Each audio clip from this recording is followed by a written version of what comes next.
Hello and welcome to our special editorial series on 30 years of modern PR. We are defining it as the post-liberalization era of the early 90s. And I'm very pleased to have with us today Nitin Mantri, who is a founder of what earlier was Avian Media and is now part of the WE family. Welcome, Nitin. Thank you. And it's so good to be here, and Parul, so good to see you after a while. It's been a while. Firstly, a very basic question. In the 30 years that you've seen, what would you define as the most pivotal moment, or moments, which have led to the shape of PR today? It's really evolved today, and so you asked about moments.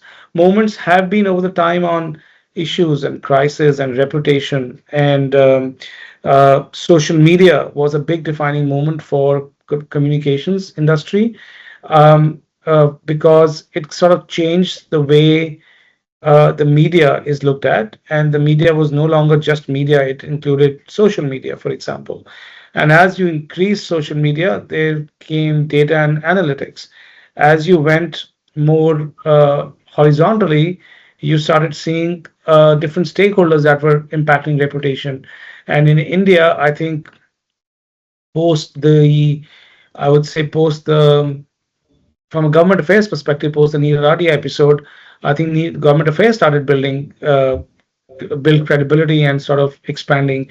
The CSR Act had another pivotal moment where people were very focused around sustainability, around corporate social responsibility, sorry, which enabled a lot of the comms people to start expanding what they were offering. So it's been different moments over the last 30 years which have defined it. And finally, I would say is that all this was possible because India was growing, and India as became an economic powerhouse, and we started taking as a country started taking leadership in various forums, whether it's been the G20, whether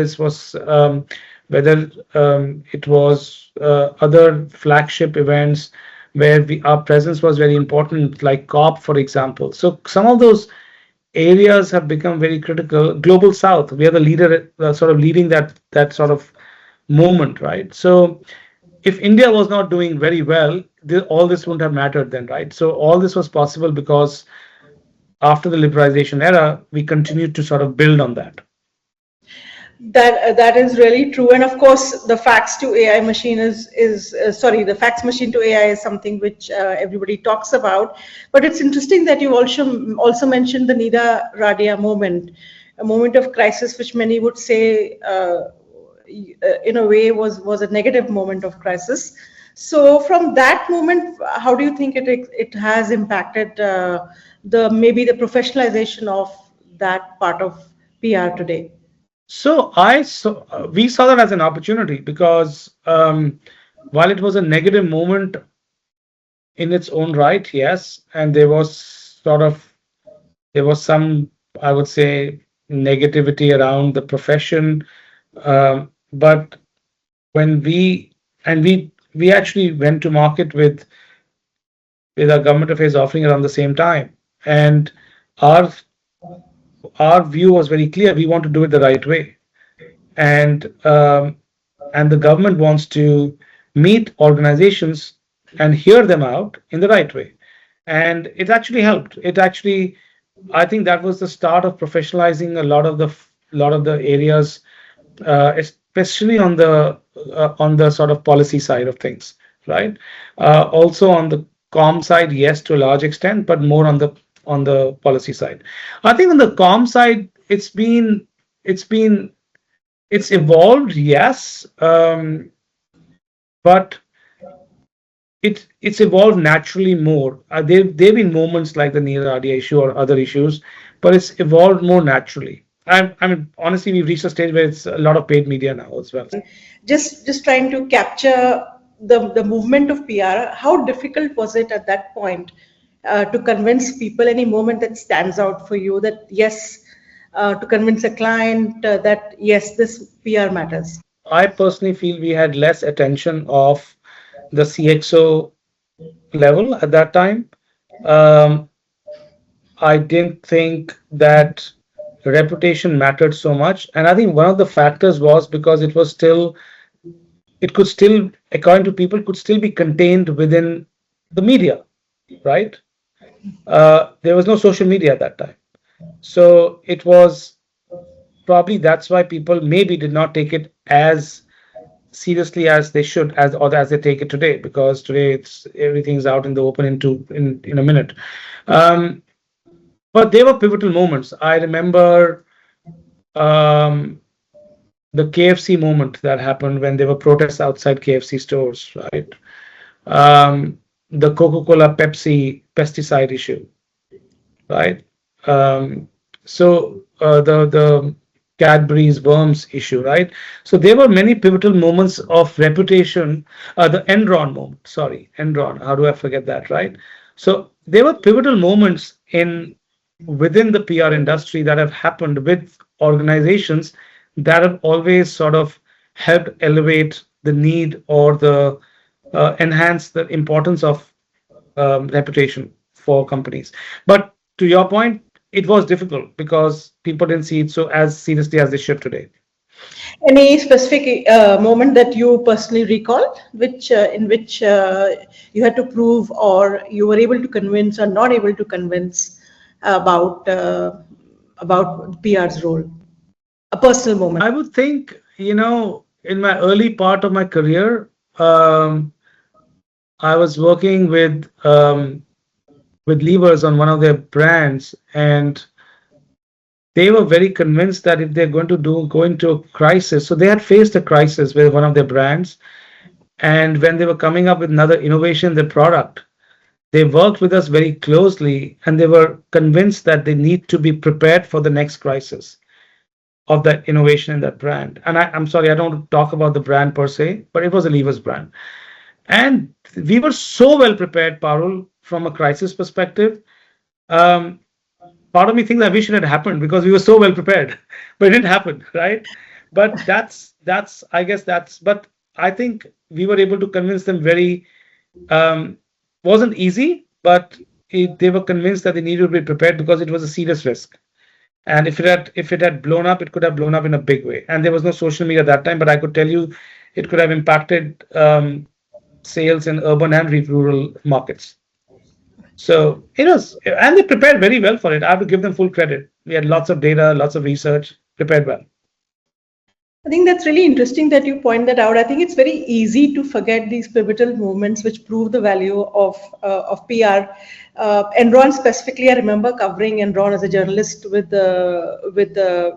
TV18, and Rebecca Marks was so hyped up, the CEO. Her clothes, her demeanor, everything was commented to with such an extent. She used to Yeah, really literally pack out the press conferences. From there to what happened is, I think it's a lesson for everybody. 100%. Oh, 100%. So I think Enron was a big moment for in Indian in the Indian economy, industry, but also for comms. So big moment at that time. Okay, coming to your own personal journey in PR, you set up Avian Media after spending time at other firms. Then you went on, it was acquired by WE. And what was that journey like? When did you first, was it always just in your mind that at some point we will grow this to be acquired? That's something which happened naturally along the way. And when did you first meet WE and decide start the conversation with them? I'd love to hear the behind the scenes story. Uh, no, I don't. I think when we started the agency, I don't think there was a initial thinking that we're going to set this up to for a sale, right? So I don't think that was the intention. But over the time, as you build your agency, you realize that you're missing a few gaps and being a part. And the general trend would have been, how do you expand more? How do you become bigger, either in the country or you go expand overseas? And I think the best way would be to partner or be part of an acquisition. Um, and that's how it sort of naturally evolved. And we kept meeting different people over the years.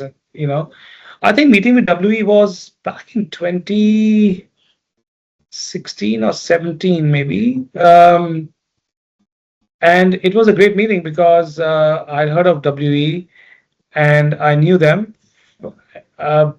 I knew they were, and I think the one of the things that we were looking for was to be part of a more independent network than a holding company group. I had worked in a holding co in the UK in the past, so I knew the positives and the negatives, and I felt two things, right? One, we need to culturally align, and two, somewhere where one could see also a future for yourself or a career for yourself in the future, right? Where one would see yourself continuing in that sort of entrepreneurial journey in a way, right? So where you could be independently working. I think those are two factors when we were looking for both Nikhil and myself, um, Neha, Manas. We were all part of the that journey in those days, looking for a partner, and and we saw that in WE when we met them once in Delhi when Alan was here, and then Nikhil and I actually traveled to Seattle to meet with Melissa and the team before we took a decision. And yeah, that was 2017 April, I think. And we were very impressed with what we heard from people. Very impressed with when we met Melissa and her vision. And I think that kind of sort of sealed it for us. And we sort of then went, spoke to other people, and sort of got the ball rolling. And it took a year from there to close the deal. So, were you speaking to other PR firms as well? Was this? Yeah, we had spoken to I think Omnicom and WPP both at that time. WPP, and yeah, you've spoken to both of them before that. And you settled on this, or the offer wasn't to your liking, or with the other two? Did all of them make offers? Yeah, I think yeah, two people made offers, but we also spoke to Publicis, by the way. The two out of the three made offers, but honestly, it was not about the offer per se. It was more about the cultural fit. So yeah, it was more about that. So, if to ask a hypothetical question, given the kind of expansion and means of approaching funds is taking place in the PR sector now, Value 360 has gone in for a listing, stock listing. There have been firms like On Purpose and the practice have gone in for private investment. So has Kaizen. Given that, I know hindsight is always perfect as the cliche goes, but would you have chosen a different route if you had to do this now? What would have excited you the most? Good question. Um, I don't know. I mean, the raising your own money through an IPO is is attractive, 100%, but it comes with its own complexity of regulation and compliance. Huge amount of regulation and compliance. Um, Private equity comes with its own expectation of trying of an exit eventually, right? Because the private equity guys want to exit. Uh, Looking at both those scenarios, I think I would have still settled for I was still settled for partnering with WE. I mean, yes, I was still settled with WE because eventually you still need, you still need to leave the company in good hands, and the company should keep going. And I think this is the best possible option over time, unless unless some people are giving it to within its unless it's running with the family like Edelman, for example. So otherwise, I would yeah, I don't think I would have made a different decision. But it's a good question. One would have weighed more options at that time. Let's put it this way. Do you think there's a compliance and transparency issue among PR firms in India? Of course, the acquisition trend seems to have slowed down majorly, and the reasons for those are also well known. So, do you think that there is a transparency issue in Indian PR firms, compliance issue? No, I don't think so. I well, I shouldn't say I don't think so. I can't speak for everybody, but I think as you grow bigger, you start building most of the agencies, if they want to exit the market, they would be fully compliant and transparent, I would think. So I don't think otherwise there's a big issue around compliance, around transparency. When you say transparency, you know, I'm so I think everybody is doing their best. I don't think people have a huge issue around transparency, but yes, you're running the firm maybe with less scrutiny internally as you would do if you're part of an international network, right? If you're independent, you could be doing maybe 19 out of the 20 things, right? But not 20 on 20. That's all. That would be a difference. But I don't think that equal to transparency. It's more to do with, I can I'm an independent, and therefore I want to be more fleeter footed, more flexible, more quicker, nimble on the feet, and therefore I'm going to do things very quickly, and this is the way to do it. So Nitin, going back in history, what was your first PR salary? What was the amount? And do you remember what you spent it on? My first salary was, I think, about 6,500 rupees or 6,500 rupees. And I think my first salary I probably spent it on, that was, I think it was in Genesis. Yeah, Genesis, of course. I think I probably spent it, I don't know, I maybe bought some gifts for my parents or something. And I actually eventually in the first year, I actually made a down payment on a car. And by the time I got the car, I had already moved to Bombay with Genesis. So I couldn't use it. But yeah, I didn't transfer it. I didn't take it with me. But I bought a car very quickly and started paying some whatever EMIs and stuff. And do you remember what type of car it was at that point? Oh, I bought a Maruti 800. Who do you regard as your mentors in the business? My early years were shaped by Archana Jain. I think I had the privilege of working with her when I was at Genesis in my early days, in my first 5 years of my career. Um, in the UK, I think my two people I really look up to there were Mike Copeland and Carmela Salisbury. Um, they were great. I learned a lot about different things, negotiation, running large businesses, client counsel, etc. Um, and actually working in an international environment. That was my sort of learning.